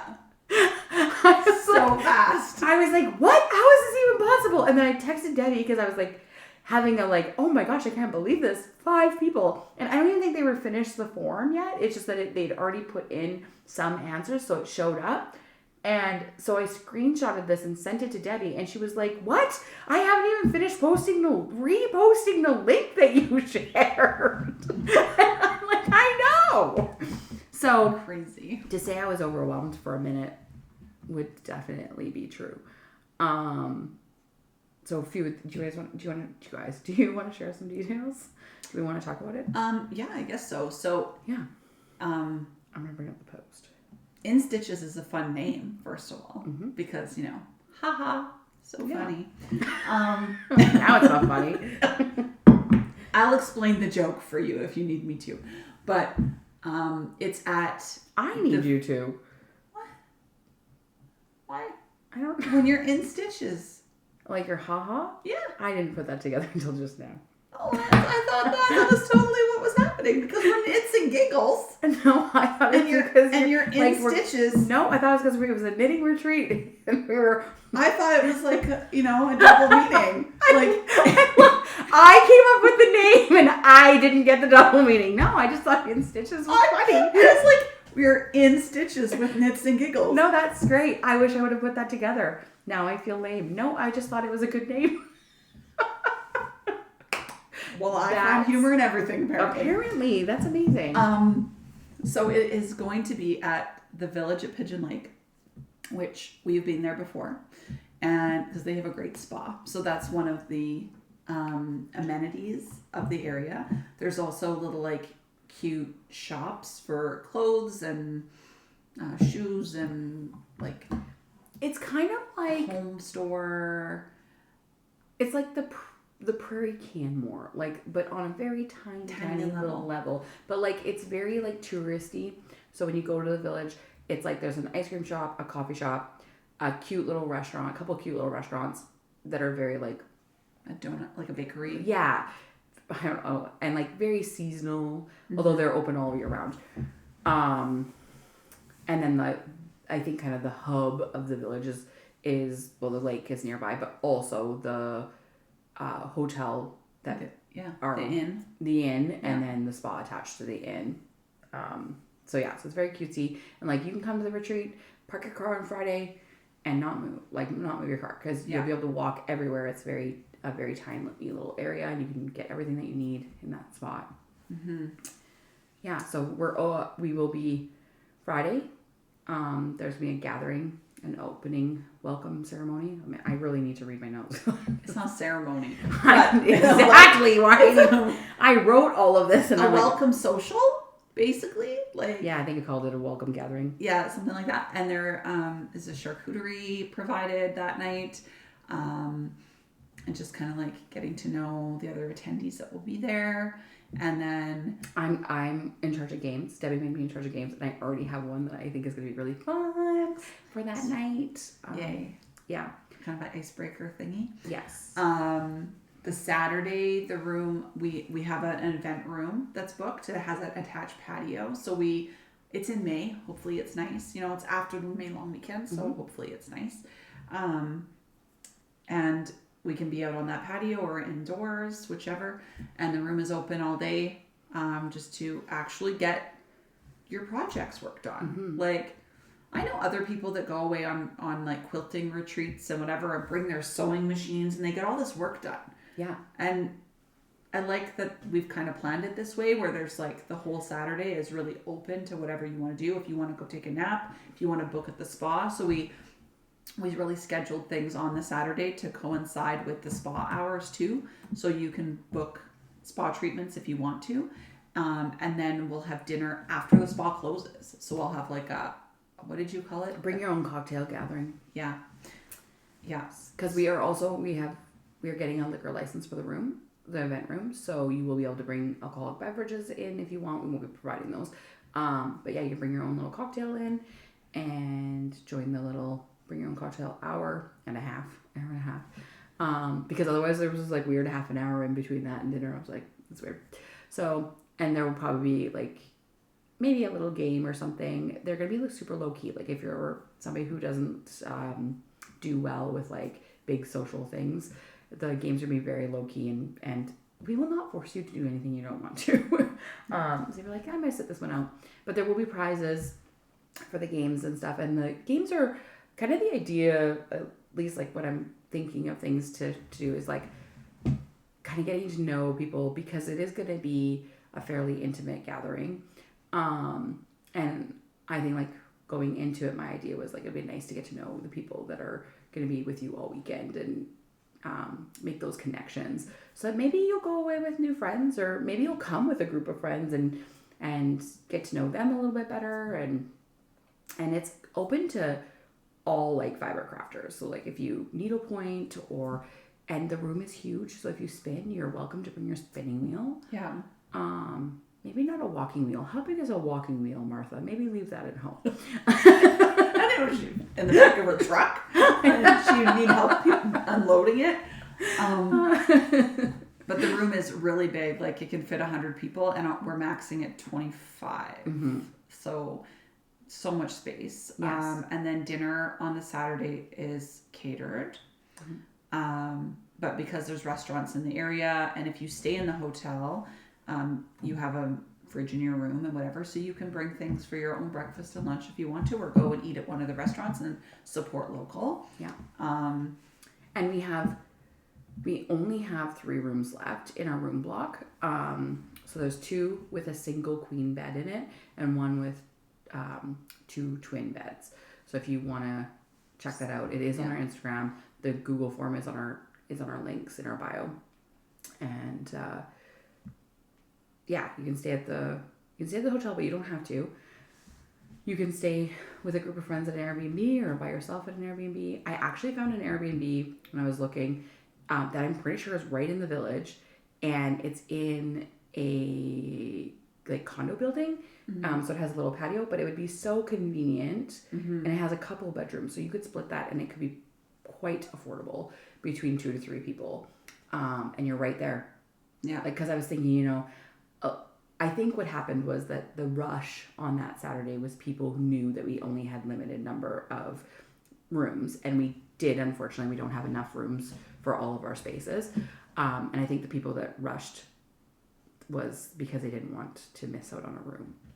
Yeah, so that we still have lots of spaces, we just don't have a lot of rooms left. Yeah, so if you want other accommodations and whatnot, or if you live local and want to commute to the retreat, you can do that too, because it's not like strict timelines of activities except on the Sunday. So we have a class booked with an instructor to come and do basket weaving. So Half Moon Baskets is coming out and teaching a class on Sunday morning at 10 a.m.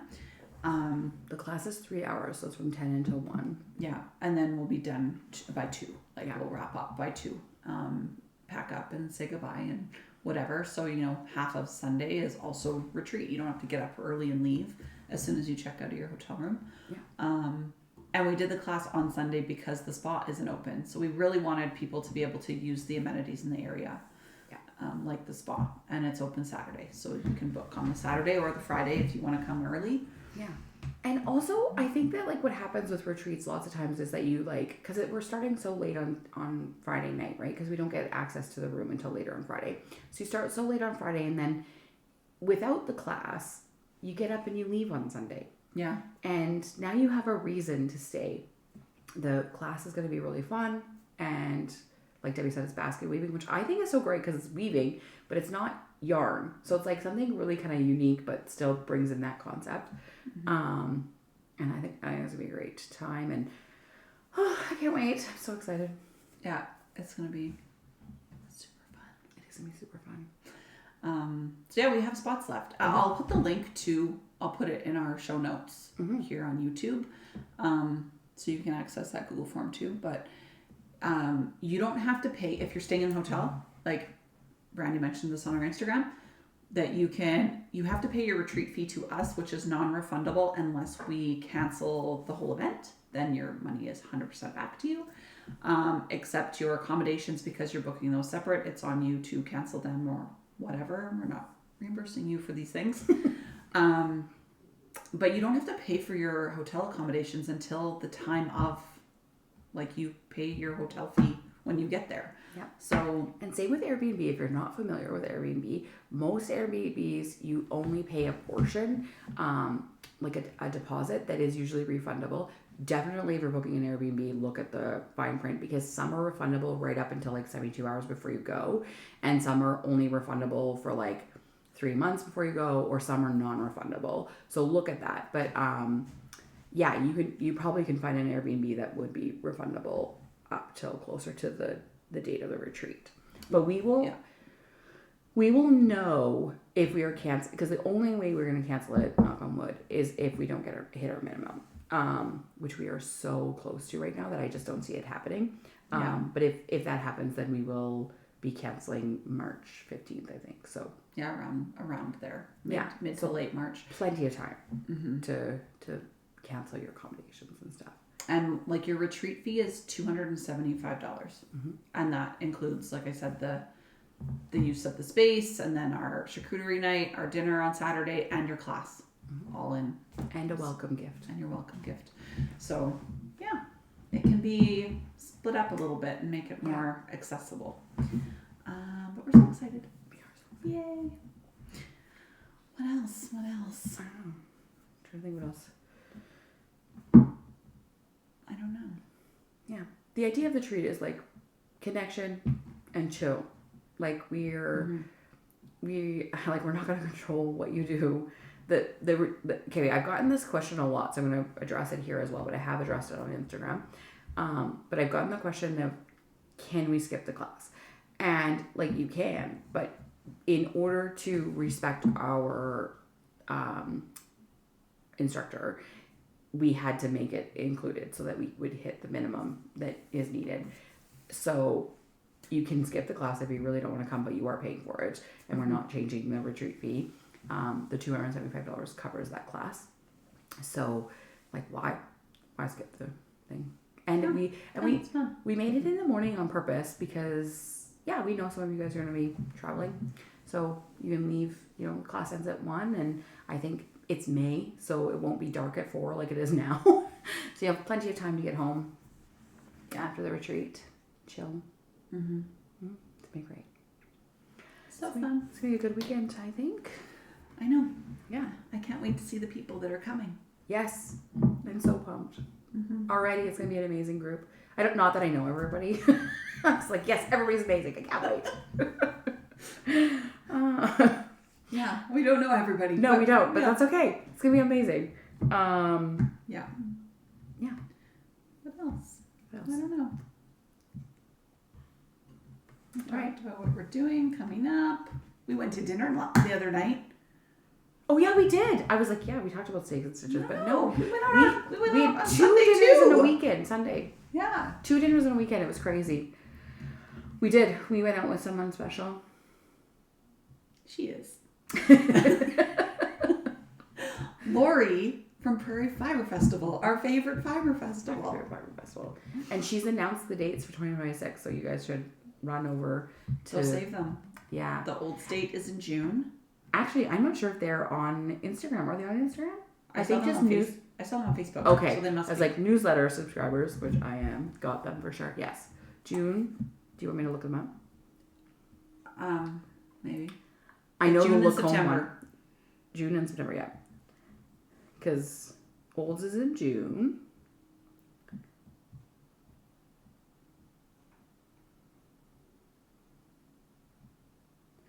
June 13th. And Lacombe is September 12th. Mm-hmm. I can't wait to see what color the pin is this year. And the Lacombe show, it's their 10-year anniversary. So that's awesome. Yep. Yeah. It is our favorite fiber festival. And Lots of local dyers. Yeah. So lots of support local. And classes. Lori always hosts the best classes. We did a class, which we've talked about, the felting class, the felting bowl classes last time. Yeah. And there's Goldie's Gathering, and I think they're doing Goldie's Gathering in both locations. So that's usually the Friday night. Mm-hmm. Like a Friday event of some sort in Olds as well. But yay. It was a fun dinner, Lori. Yeah. We had the salmon bowls. We all ate the same thing. Which happens a lot for you and I, but it's not very often that like everybody at the table has it's the like, same okay, we'll just all get the exact same thing. thing. And I had that drink that was we thought might be weird. It was delicious, actually. Oh, yeah. It was a pear mule, right? Yes. It was a pear mule. Mm. I didn't think that would be gross. It was the one at Bruce that I thought was weird. It was a pear apple margarita, and it had apple. It was like cinnamon apple or cider. Yeah, cider. Apple cider with pear liqueur and tequila. I couldn't wrap my head around that. But I love margaritas, but I'm a lime classic margarita all the way. Like you might catch me in having a lime jalapeno one, but or like a lime mango jalapeno, but that's about as like off book as I'm getting. Debbie's always like, yes, I will have the peach, raspberry, mango, twisted, whatever margarita, and I'm like, classic. I'll try them. We'll see how it goes. Yeah. Yeah, I guess we don't have anything else. No. Have you read anything lately? Oh, yeah, books. That's the thing. Oh, I'm looking right at it. Yeah, I thought that's what you were going to talk about. Yes, 2.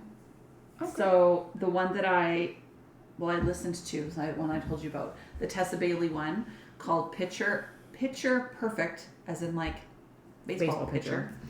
That one was good. Quite spicy. Oh. I've read the other books in that series, but offhand I can't remember what they are. There's the one that's like the golf. Is it the Au Pair Affair? Is that part of it or no? Yes. Yes. Okay. Because it's hockey, right? That's the hockey team. I think yes, and I think the Au Pair Affair is the one where like it's the nanny. Yes. Yeah, and I remember you talking about it. I haven't read any of them, to be honest with you. I've only read a couple of Tessa Bailey, like the Hook, Line, and Sinker one, and It Happened One Summer. I think I've read those 2, and that's it. But I went to get that book after you said read it. It's good, and Kindle Unlimited doesn't have it, so I've requested it on Libby, but it's gonna be like 85 weeks. Oh geez. Well, that's where I got it. On Libby. It came up as like a one of those skip the line ones. Yeah. And to be honest, what happens is lots of people, they end up getting it somewhere else or whatever. So I'm sure it won't be 85 weeks before I get it, but I decided, since you said that one was good, I requested a couple more in the series as well, because reading them in order will make more sense. Oh, darn it. Like, you don't have to, but because the characters are all interconnected. Yeah. Then there's reference to some of the other things. Okay. Like in this one, and it's like they all happen in the same timeline, not consecutively. Oh, okay. Which is interesting. It is interesting. Because there's part of it where they introduce this character, and he's one of the hockey players. He's one of like the more senior hockey players, and this book focuses on one of like the rookies, and he's like, oh, I look up to Sig and whatever, and Sig is like one of the senior hockey players, and then there's reference to Sig being in love with his stepsister. So one of I the just books, read a book with this trope and I was just like, I can't. Ex stepsister or whatever. they're not. Their parents they're not weren't related. I know that. I don't even think their parents got married at all. I think the parents broke up. So they were step siblings to be, but they didn't know that in their book. They didn't know that at the time. They had met prior to the parents being like, we know each other. And whatever. Right. But in this book, those two aren't together, but their book actually comes before this one and they are together. Okay. So it's kind of all happening. It's like they're all happening at the same time. It's interesting. But yeah, it was good. And then the other one I read was on Kindle Unlimited, The Accidental Text by Becky Monson. And it's not spicy. Okay. It is a romance. And it deals with some like real world type stuff. Like both characters, their moms died. So they connect over through their grief process, which is it was really interesting and cool how it was written. I don't remember the name of the book or the author off the top of my head. I'll look it up. But there was a book that I read a few years ago that the main male character loses his wife and kids in a car accident. Oh my god. And he texts his wife's number on the anniversary of her death or her birthday. I can't remember. But he doesn't know that the telephone company had disconnected his wife's number because it wasn't connected to a cell phone anymore or whatever. So they had recycled it or something like that. Like that's kind of the theme of the book. So the other person on the other line gets this text message and that's how that kind of the relationship starts, is that she gets the text message that was essentially intended for his dead wife. Like it's the same his grief. The same thing. Yeah. It's how it happens. Yeah. And I remember I read the whole series, and that one was kind of hard to read because the grief is so heavy in the book. The series is really good though. It's not funny, but I can't remember the name of it. But then you were talking about this book that you just read, The Picture Perfect, and you were talking about like the timelines kind of overlapping. Well, I read not just, but I've read them over a series of time. But the Seattle Serpents, which is also hockey, by Tincan. It's the series Seattle Serpents. I think there's 4 books in it, and they're all pretty good. And they kind of they not necessarily overlapping timelines, but there's definitely like when you get to the 3rd book, you're reading about something that you know happened in the other book with a different couple that had gotten together. So like it's kind of, I guess that is kind of overlapping timelines. But they were really good and funny and good banter. And then the one that I was actually going to share was, I gotta bring out my notes because it's failing me. Best Kept Secret by Shan McPherson. And it also is hockey. I think, yeah, it's hockey. But it's like a rom-com, and it's about the sister of a hockey player and his teammate. And kind of some like mixed signals and stuff like that. But it was also really funny. But also what I liked about it, one of the things I liked that kind of stood out was that the main male character has panic attacks. And I don't know, maybe it's just the books I'm reading, but usually it's like the woman that's weak and has a, right? Like, but he has debilitating panic attacks in the book, and like she helps him through that. Well, like not that she helps him through it, but like she's there when he's having a panic attack and stuff, and he has hidden it from everybody because he doesn't want them to know, of course, right? So, yeah, that one was pretty good. I thought it was like a 4 stars. It's part of a series too, and I've read the first book, which I can't remember what it's called, but I didn't love the first book as much, and then I liked it, but I didn't love it as much as the 3rd book, and then the second one I skipped because I didn't like the description, and I didn't like the character that was in the first book. He's the main character in the 2nd book, so I was like, I don't think I'm going to read the rest of the series, and then this one popped up on my, you might like this, and I read the synopsis, and I'm like, I might like this. I have a question for you, speaking of synopsises. This is getting a little long, we'll wrap it up soon. I follow a couple of book people on Instagram, And one of them yesterday posted a reel, and maybe like her reels are usually like book reviews or whatever, but like she doesn't necessarily talk in them. They're like posted print. You know what I'm talking about? Like it's like the book and then like written stuff, like not necessarily her talking. Yeah. But she talked about one that she got as I don't think it's an ARC, it's just an advanced copy because it came out today and she just posted about it. And she isn't finished the book or anything, but she was saying that she goes into books blind often, very often. So she does not read the synopsis, she doesn't read the back, and just goes in, doesn't know what the book's about. I have definitely done that. I did that with Lights Out. I had no idea what I was getting into with that book. Yeah. I just saw it recommended. I've done that with a couple of books that have been like, this is not what I thought I was reading about. But I want to know, this is my question, do you do that? In the rom-com world, yes. Yeah. And I think it's because I will have seen it recommended a lot, or if I know the author. Yeah. Like if I like Megan Quinn, I just read. Yes. However, Megan Quinn's recent release. Is it a Scroogey one? DNF. Like the Christmas one? Yeah. It's so funny because people are, I DNF'd the first one last year, right? Because it was so, I couldn't handle it. But people were saying that this one was supposed to be better than that last one. And I'm not even reading it because I couldn't handle the Christmas stuff. It was just too much. I didn't read last year's because I said it was awful. Because you said it was awful. This one I started reading it. No. I don't think you would like the first one. I can't get into it. It's weird. It's like Home Alone. See, and the other one is written like the Grinch. It's very weird. Home Alone, like. Yeah, it's like they took that and made it into a romance kind of. I don't know. It's weird. Like there was even like in the first one there was like house decorating contest that the two main characters are kind of like pitted against each other, and because they're both going to be whatever is in. What is the person that like wins in the Grinch? Like the Christmas cheer person or whatever. Yeah, it's Cheermeister. The Cheermeister. That's exactly. It's all written like that. It was like a no for me.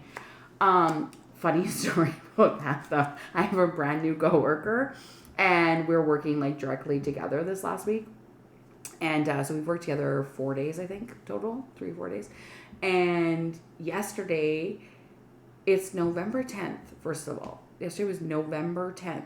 Not December 10th, November 10th. She strolls into work and she's quite young.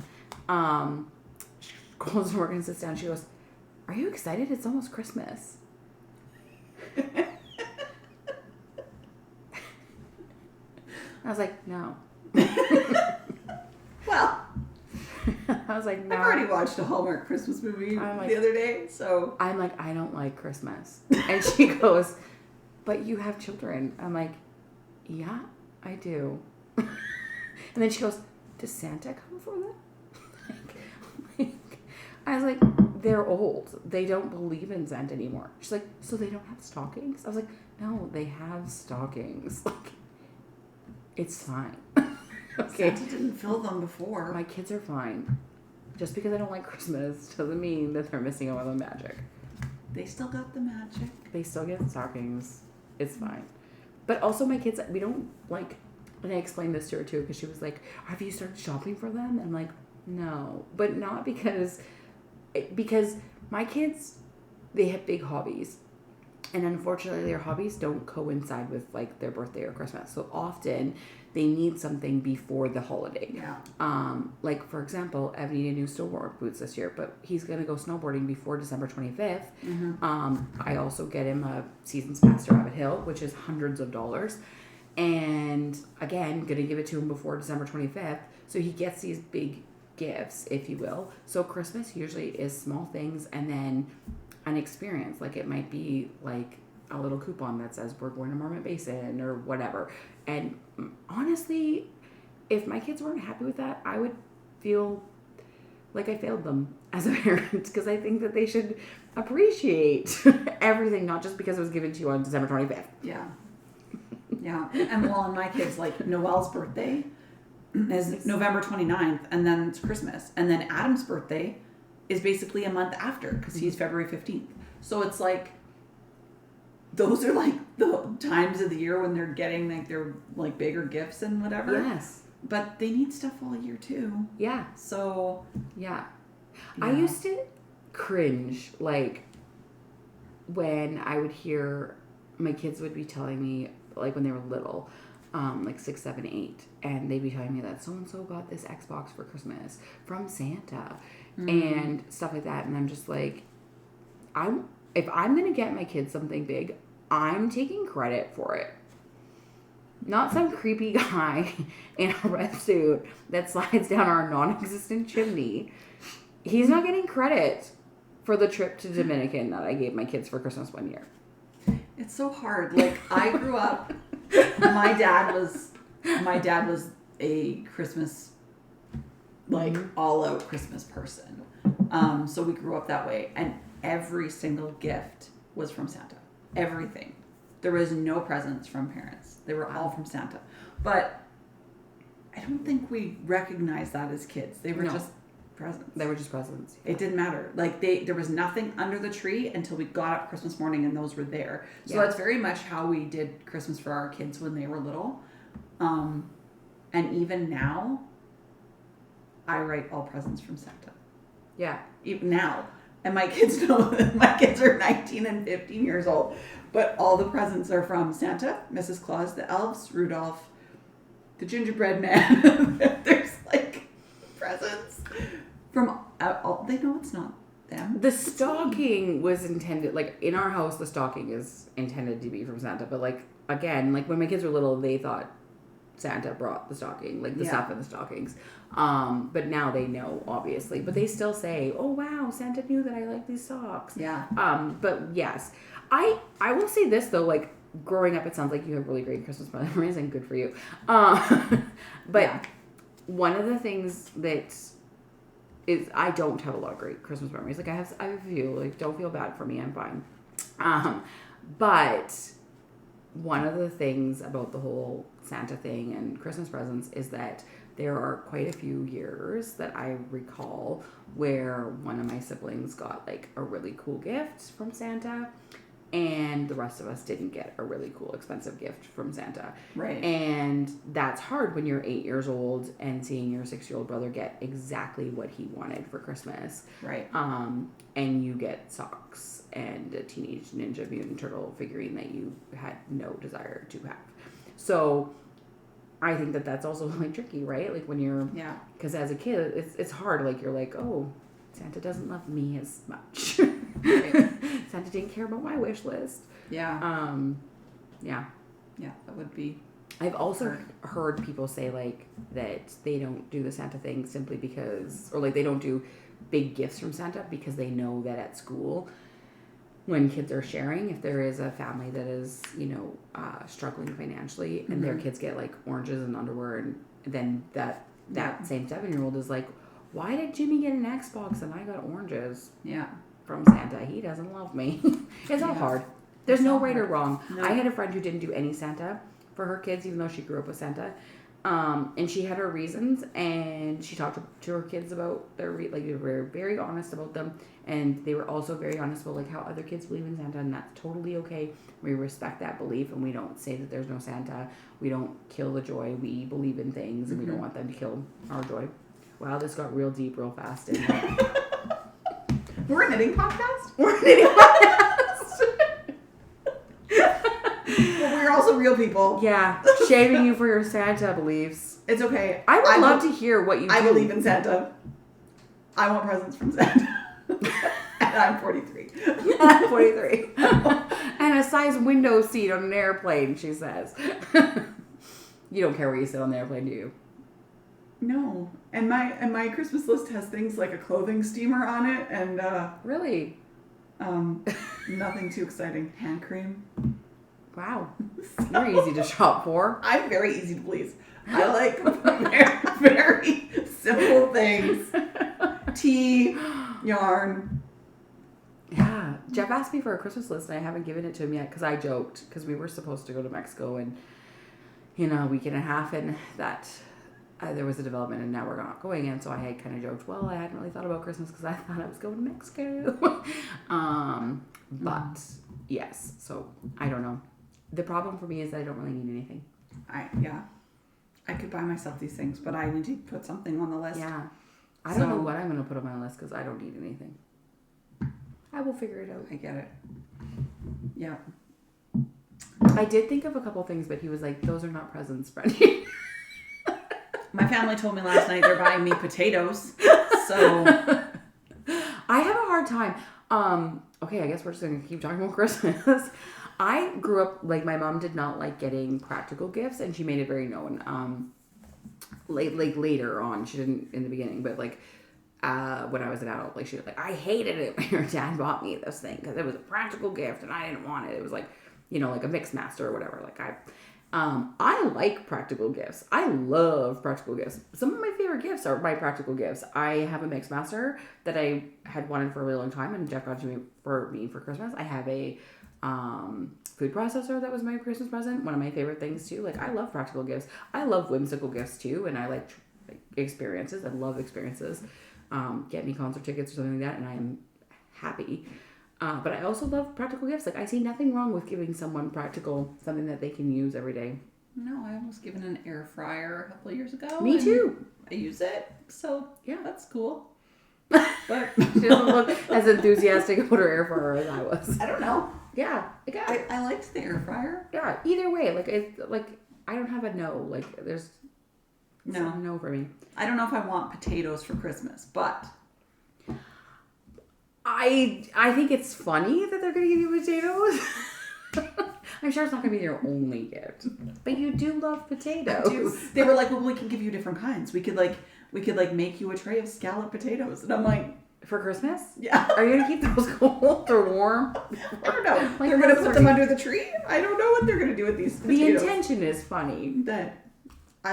Because every time we have potatoes, I'm like, I love potatoes. And I do a dance. A potato dance. Every time. Oh, man. I love potatoes. Note to self. The catered supper Saturday night at our retreat has to include potatoes so I can see the potato dance. In fact, I went out for dinner with you and you had potatoes and I did not see the potato dance. It's like, I love potatoes. That's basically it. And on that note, we're going to quickly pause and see you guys in a couple weeks.